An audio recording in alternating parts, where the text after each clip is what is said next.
गुजरात में पेश आए मोरबी पुल हादसा मामले में मुलजिम जयसिंह पटेल को अदालत ने पुलिस हिरासत में भेज दिया।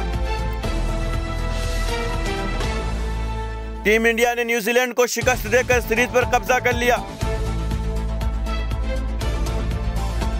हुकूमत किसानों का कर्जा बढ़ाकर उनकी जमीन पर बासानी कब्जा करना चाहती है, राकेश टिकैत।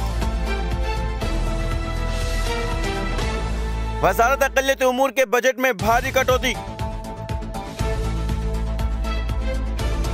सबसे ज्यादा टैक्स देने वाले महाराष्ट्र मुंबई को इस बजट में कुछ नहीं मिला, अजीत पवार। बिहार के लिए बजट में कुछ नहीं, टैक्स छूट आंखों का धोखा, तेजस्वी। राहुल गांधी का तंज, ये अमृत कौल बजट नहीं, मित्र कौल बजट है।